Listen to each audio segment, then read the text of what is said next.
Merci. Merci, Monsieur le Président.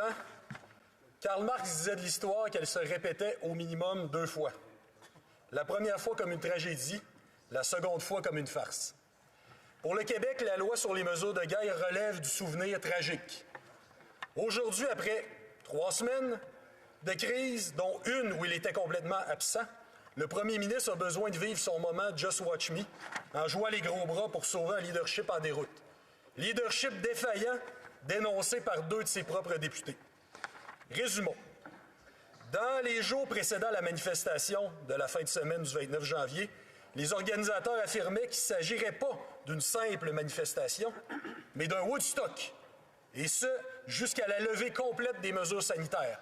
Ça envoyait quand même un message clair, il n'y avait aucun secret à l'effet que les camionneurs n'étaient pas là pour crier leurs revendications, le temps de faire le tour du quartier et de repartir ensuite. Ils étaient là pour rester. Un Woodstock, ça veut dire que ça va être long. Le premier ministre en a alors pris pour son rhume. Quelques jours plus tard, il est sorti de son mutisme pour insulter et stigmatiser les camionneurs, multiplier les épithètes et retourner se coucher. Pendant la première semaine, on peut presque en venir à croire que la crise servait politiquement le gouvernement. Elle a même mené à l'éjection rapide et sans appel du chef de l'opposition officielle. Le gain partisan immédiat, cependant, a vite laissé place à l'incrédulité vis-à-vis d'une situation qui se retournait contre le pouvoir en place. Plus le temps passait, et plus il était clair que le premier ministre ne savait pas que faire de cette patate chaude. Pendant 2 semaines et demie, le premier ministre a jeté sa responsabilité dans la cour de la police d'Ottawa. Tous les partis politiques, à des degrés divers et en promouvant des solutions fort différentes, bien sûr, l'enjoignaient d'agir. Le 7 février, l'ex-chef de la police d'Ottawa, qui était encore en exercice à ce moment-là, a demandé à Ottawa 1800 agents en renfort. C'est finalement un peu plus de 275 agents que la GRC a envoyés, et principalement pour protéger le premier ministre et la colline parlementaire. Selon le chef de la police d'Ottawa, seulement 20 agents ont été affectés aux manifestations. La Ville d'Ottawa a contacté les organisateurs pour demander certains mouvements des camionneurs pour rendre la vie un peu plus facile pour les résidents et pour les résidentes. Pourquoi c'est pas le fédéral qui a pris le téléphone? Bien, le fédéral, justement, dans tout ça, la vérité, c'est qu'il n'y avait pas de pilote dans l'avion. La base du leadership aurait été de créer une cellule de crise pour coordonner tous les paliers ensemble. Faut-il se surprendre quand on voit comment ce gouvernement et ce premier ministre ont géré les crises précédentes? Qu'on pense à la crise des chemins de fer impliquant les Wet'suwet'en, ou au début de la crise de la COVID en 2020, quand à peu près tout le monde demandait la fermeture préventive des frontières face à un virus qui nous était encore très largement inconnu. On le connaissait encore très peu. Mais le gouvernement laissait les choses aller. Dans le dernier exemple, d'ailleurs, le laisser-faire fédéral a atteint un point si critique que la mairesse de la Ville de Montréal, Mme Valérie Plante, elle a décidé de se rendre elle-même en personne à l'aéroport international de Dorval. En 2022, rien n'a changé. Et là, soudainement, au moment même où plusieurs mesures sanitaires sont levées et que différents niveaux d'autorité, provinciale, fédérale, municipale, ont réussi à lever certaines occupations, la tortue s'est soudainement mise à se prendre pour le lièvre. La loi sur les mesures d'urgence, rejetons de la loi sur les mesures de guerre, allait être invoquée. Et ce, même si le premier ministre a clamé pendant 3 jours qu'il n'y aurait pas recours. Au moment où la situation commence à se régler sans le fédéral veut pouvoir mettre dans son CV qu'il a fait quelque chose. C'est ce qu'on appelle un constat d'échec, Monsieur le Président. La loi sur les mesures d'urgence vise à donner des pouvoirs exceptionnels au gouvernement. Par décret, le gouvernement peut donc imposer la réglementation ou l'interdiction des déplacements, l'utilisation de biens désignés et les assemblées publiques dont il est raisonnable de penser qu'elles auraient pour effet de troubler la paix. Il peut désigner et aménager des lieux protégés. Il peut prendre le contrôle des services publics ou en assurer la restauration et l'entretien. Il peut autoriser ou ordonner la fourniture de services essentiels et le versement d'une indemnité raisonnable pour ces services. Il peut également imposer, sur déclaration de culpabilité par procédure sommaire, une amende maximale de 500 $ et un emprisonnement maximal de 6 mois, ou juste un des deux, ou sur déclaration de culpabilité par mise en accusation, une amende maximale de 5 000 $ et un emprisonnement maximal de 5 ans, ou une seule de ces deux peines.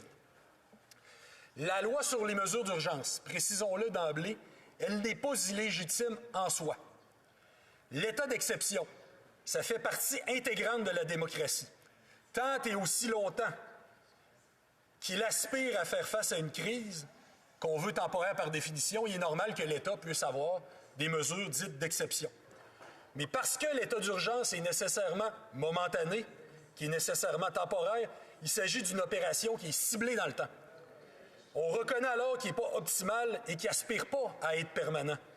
La situation exige parfois de suspendre le fonctionnement habituel du système démocratique pour régler un problème qui exige une rapidité inhabituelle.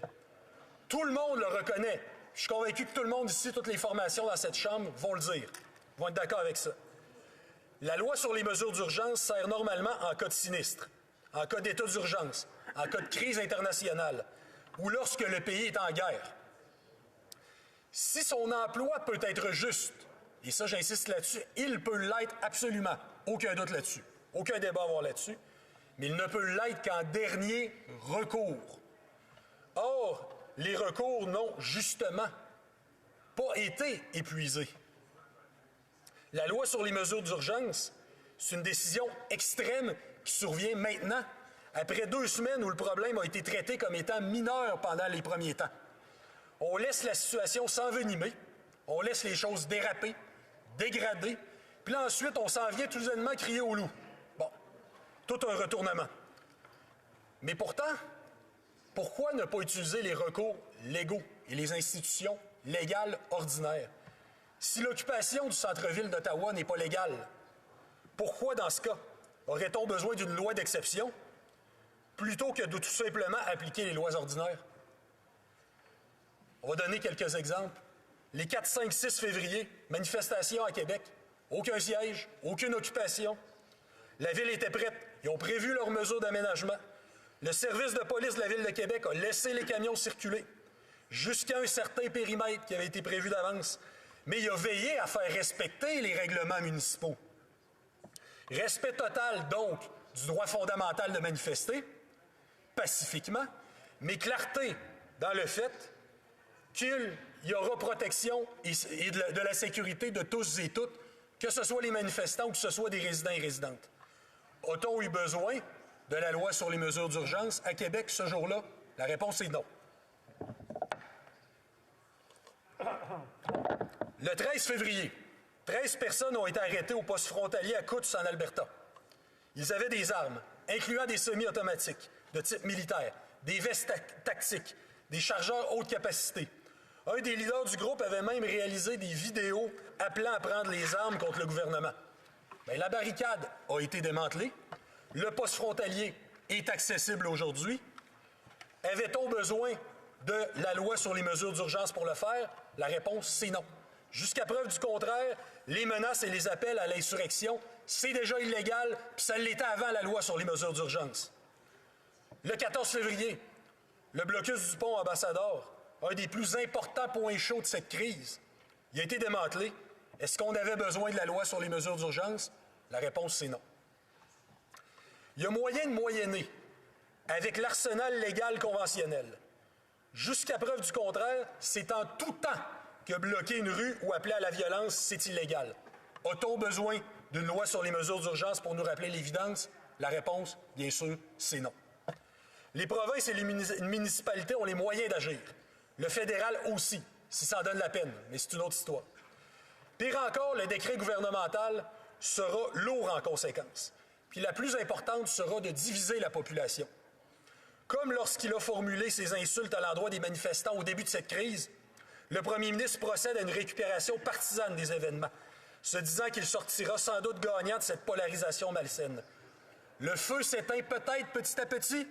Rien de mieux que d'amener une bonne chaudière d'huile pour ranimer le feu, pour le raviver. J'espère que le gouvernement est prêt pour le regain de colère populaire et la lassitude qui s'en vient.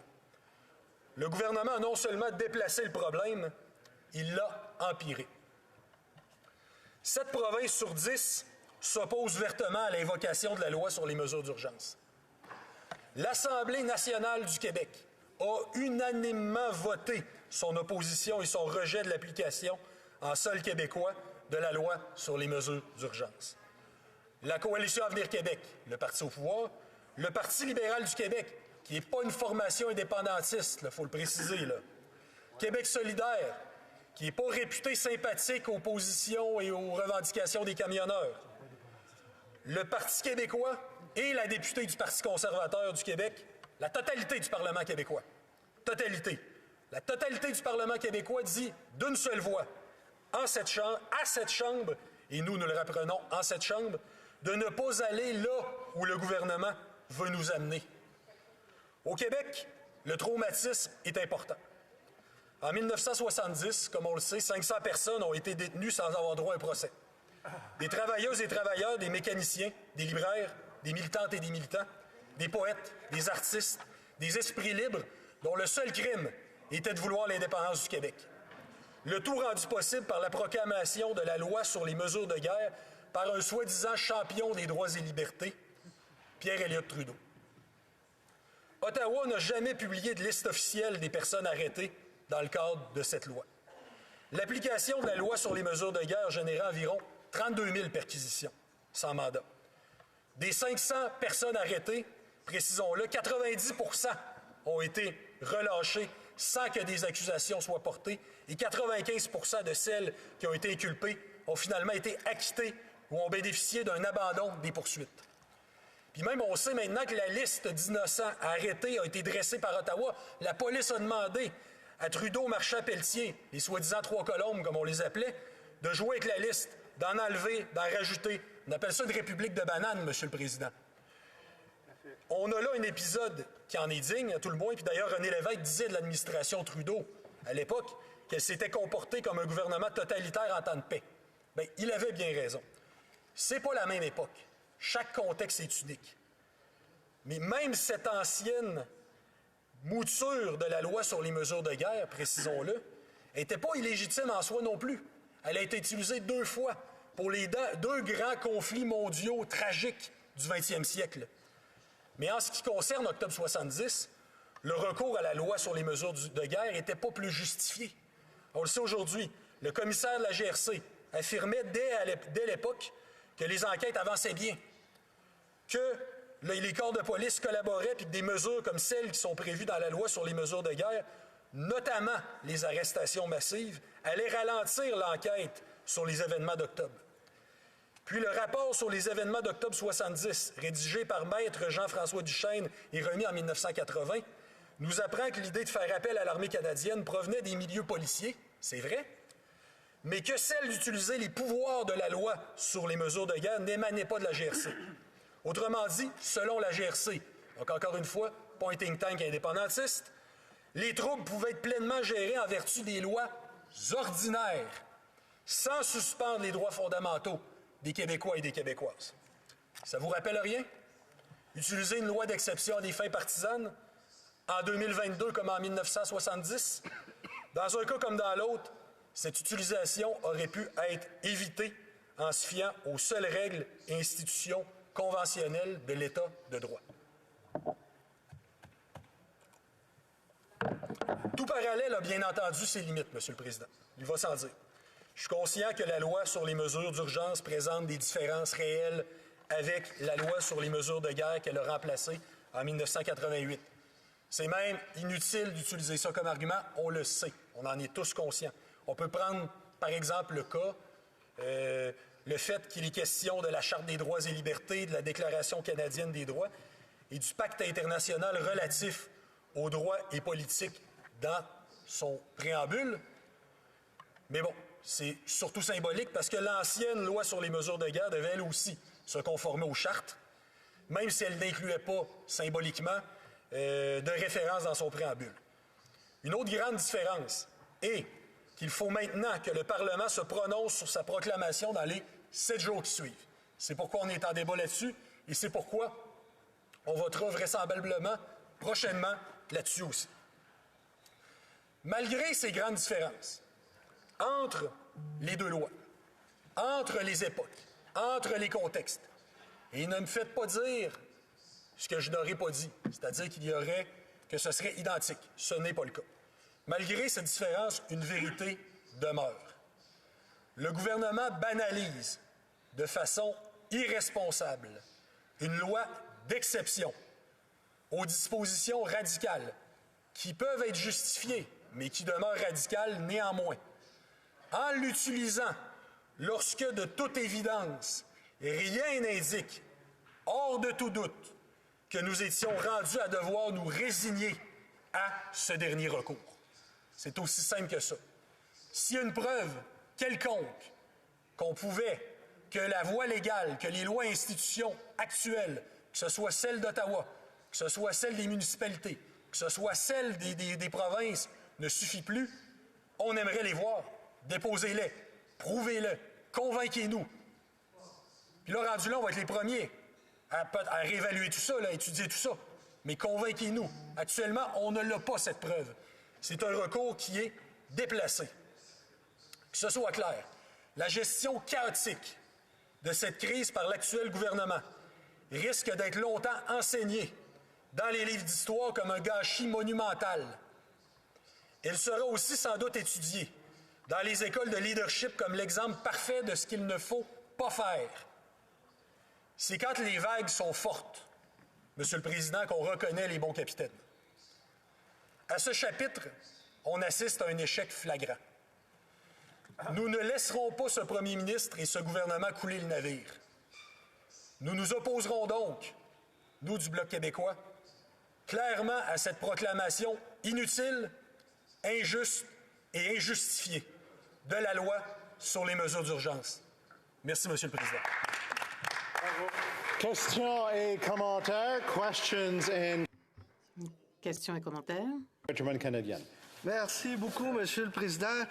Quand c'est le temps de chialer, on peut toujours compter sur le Bloc. La semaine passée, ils nous disaient « Mais là, vous en faites pas assez, là. Là, vous en faites pas assez. » Là, aujourd'hui, ils nous disent « Mais là, vous en faites trop, là. » On dirait que c'est une belle-mère qui n'est jamais de bonne humeur. Elle est jamais contente. On ne sait pas trop, là. On en fait pas assez, on en fait trop, on en fait pas assez. On en fait pas trop, Monsieur le Président.